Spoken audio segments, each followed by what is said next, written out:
le ciblage avancé. Alors, ce que vous devez faire, c'est cliquer sur parcourir. Vous allez trouver les 3 types dont on a parlé. À côté aussi des comportements, il y a les données démographiques, les centres d'intérêt et comportements. Alors, qu'est-ce que vous faites ici? Vous partez, voilà. Déjà, ça, c'est une mine d'or. Donc, vous devez chaque fois cliquer ici.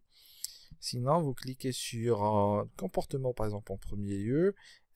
Sur comportement, on trouve par exemple activité numérique, affinité multiculturelle, etc. Comportement d'achat, vous allez trouver surtout pour l'e-commerce les acheteurs actifs. Les acheteurs actifs, c'est qui? Ce sont les personnes qui ont passé ou qui ont cliqué sur le bouton acheter, d'accord, les 7 derniers jours. Voilà, c'est ça. Alors, on va utiliser ça, mais avec une autre technique. Alors, vous avez cette possibilité, vous pouvez cliquer ici. Alors, moi, personnellement, je commence avec comportement. Pourquoi? Parce que c'est l'algorithme de Facebook qui suit les gens. D'accord? Et qui peut être sûr que ces gens-là, voilà, ce sont par exemple des expatriés ou qui ont cliqué les 7 derniers jours sur le bouton acheter pour s'offrir un produit, etc. Et qui, voilà, ils ont par exemple des catégories suivantes. D'accord? Ils ont des événements marquants et ainsi de suite et ainsi de suite. Sinon, après, je pars sur les données démographiques. D'accord? Et aussi sur les centres d'intérêt. Si vous ouvrez ça, vous allez trouver plusieurs choses. Sinon, si vous n'arrivez pas à trouver des choses pertinentes par rapport à ce que vous faites, vous pouvez cliquer ici et taper un mot-clé. Par exemple, l'exemple ou la mise en situation actuelle, c'est voilà, les agences de voyage et un voyage vers l'Asie. Alors, qu'est-ce que je fais? Je peux taper ici mon secteur d'activité, soit voyage, soit agence de voyage. D'accord? Avec ma langue, je l'ai écrit, voilà, le mot-clé, je l'ai écrit en français. Sinon, lorsque j'ai tapé agence de voyage, j'ai intérêt. Alors, si je clique sur intérêt, je vais cibler les personnes qui ont montré leur intérêt envers les pages, des pages d'agence de voyage. D'accord? Comme ça, je vais toucher les personnes qui ont contacté mes concurrents ces derniers temps, etc. Vous voyez? Sinon, employeur, ça c'est pas intéressant. Domaine d'études, pas intéressant. Administrateur de page, on va garder ça pour après. Je vais vous montrer une petite technique avec ça. Alors sinon, si je clique sur agence de voyage, donc j'aurai voilà une première saisie sur cet endroit. Après, je peux cliquer sur suggestion car je peux pas prévoir voilà tous les critères de ciblage, tous les critères de ciblage. Alors, je peux aussi cibler les gens qui sont intéressés par booking.com, d'accord? Qui est, voilà, le premier, le leader sur la réservation, voilà, de chambres d'hôtel, etc. Tourisme aussi. Et à côté, il y a des chiffres. Il y a 900 millions, donc je pense que c'est beaucoup.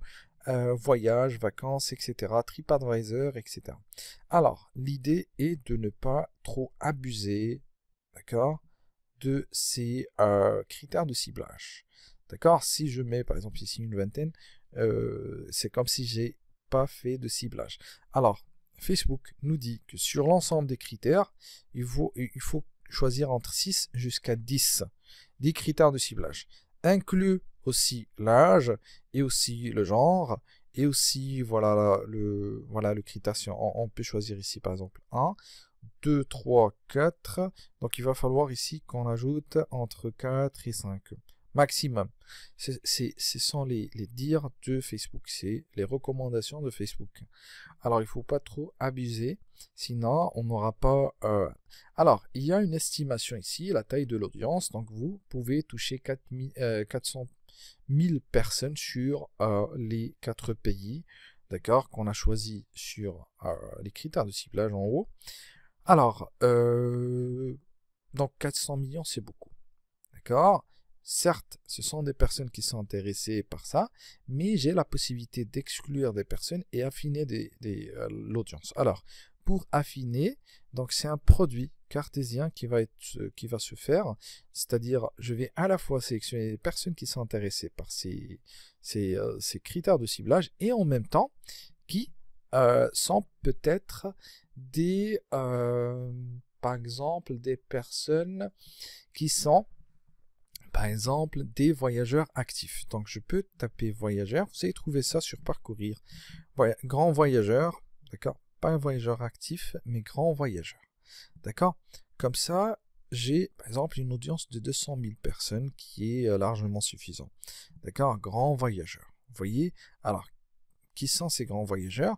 Les personnes dans les activités sur Facebook suggèrent qu'elles voyagent souvent. Vous voyez? Donc ça, comme ça, j'ai affiné, je suis plus sur 400 000 personnes, mais je suis plutôt sur 200 000. C'est la moitié. D'accord? Je peux encore, une fois, affiner avec un autre critère de ciblage. Sinon, je pense que c'est suffisant. Alors, je peux exclure des personnes. Alors, vous pouvez arrêter la vidéo et penser un petit peu, d'accord, à cette question. Quelles sont les personnes que je dois à tout prix exclure de mon audience? Alors, bon, la réponse est, bien sûr, ce sont mes concurrents. Alors, pour toucher tes concurrents, donc tu peux chercher. Il n'y a pas des mille façons de faire. Alors, on va découvrir, ou plutôt sélectionner les concurrents à travers leur comportement. Alors, ce sont des administrateurs de pages comme la mienne. Alors, pour ce faire, administrateur, donc je vais cliquer sur cette barre et taper administrateur de page Facebook. Sinon, je peux être plus précis, d'accord? Mais c'est pas disponible pour tous les cas. J'ai que, par exemple, ici, administrateur de page de page de voyage et tourisme. Alors, c'est ça. Sur comportement, donc je peux exclure les personnes qui ont des pages. Alors, déjà, ici, j'ai exclu 10 000, à peu près, donc c'est estimatif, d'accord? J'ai exclu ces personnes-là, d'accord? Pourquoi? Parce que au début, donc, ce sont les premiers qui vont voir ma publicité et pour, voilà, garder un minimum de discrétion lorsque je diffuse ma publicité. Voilà, donc comme ça, j'ai mis un ciblage, voilà, pour une agence de voyage qui propose des voyages en A. Oui, oui, oui. Il y a aussi un autre moyen. Donc, vous pouvez affiner encore plus le truc en mettant ici, par exemple, la destination, c'est-à-dire les personnes qui sont intéressées par ça. Mais vous allez trouver que ça va vraiment diminuer. 26 000. Bon, il y a 26 000 personnes en francophonie occidentale qui sont intéressées par Bali et qui sont des grands voyageurs et qui ne sont pas des concurrents. Vous voyez?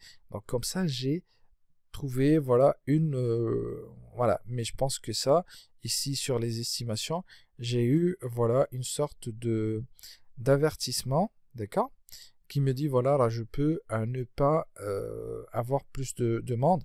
Alors je peux mettre ici toute l'Asie de manière générale, ok, et voir est-ce que je vais continuer à toucher. Voilà, ça va, d'accord, 100 000. Sinon je peux mettre ici c'est quoi? C'est par exemple Thaïlande, d'accord? Et aussi Indonésie. Voilà, ce sont des personnes qui, voilà, qui s'intéressent, voilà, à l'Indonésie. Et puis voilà, comme ça, j'ai fait un ciblage affiné plus ou moins. Alors on récapitule, on cherche des personnes qui sont intéressées par l'Asie, etc., qui sont des grands voyageurs, qui ne sont pas juste des personnes qui aiment les photos de la mer, etc., et qui sont aussi, qui ne sont pas des concurrents, et qui sont intéressés ces derniers temps par les voyages. Vous voyez, donc, je pense ici, c'est un ciblage plus ou moins complet. Lorsque je termine, j'ai la possibilité de prolonger, d'accord, si je sens que mon audience elle est un peu restreinte. Lorsque j'ai par exemple ici l'aiguille penchée vers la gauche, je peux prolonger un peu, d'accord. Sinon, j'ai aussi la possibilité d'exclure les personnes qui sont sur ma page, d'accord, ou inclure d'autres personnes. Bon, vous pouvez jeter un œil sur ça, vous allez rapidement comprendre l'utilité. Vous cliquez sur enregistrer, ça c'est obligatoire. Alors ici, vous mettez par exemple le nom. Sur le nom, moi je préfère mettre des indicateurs sur l'audience parce que vite fait, vous allez vous retrouver avec une dizaine ou vingtaine d'audience sur le même compte publicitaire. Sinon, je mets par exemple Belgique où je mets ici juste franco-occidental. Moi, je comprends ça. Francophonie occidentale. Et je mets, par exemple, là, ça, c'est obligatoire. 18, 30. Et après, bon, je peux sélectionner ici que des femmes. Ah oui, on a sélectionné que des femmes. Bon, ça, c'était pour un autre sujet. Sinon, on va mettre ici hommes et femmes. D'accord? Si j'ai hommes et femmes, pas la peine de mettre ça. Sinon, je peux mettre ici que des femmes. Voilà. Donc, tout ça pour...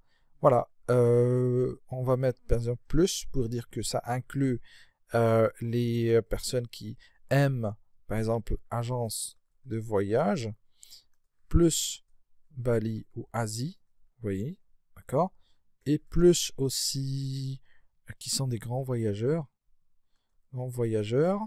plus ou moins admin. Moins les admins. Donc comme ça, j'ai mis un nom d'audience qui est explicite, sur lequel, voilà, par exemple, je peux, peut-être que je vais sélectionner facilement la prochaine fois. C'est bon, vous enregistrez ça, et la prochaine fois, vous pouvez venir ici, et au lieu de taper tout ça, vous pouvez juste le sélectionner en haut, utiliser une audience enregistrée, vous cliquez ici, vous allez trouver une liste. C'est bon, donc je pense qu'on a fait le tour du ciblage. Voilà, après sur la vidéo prochaine, on va voir les placements publicitaires et les budgets et ainsi de suite. Donc merci à la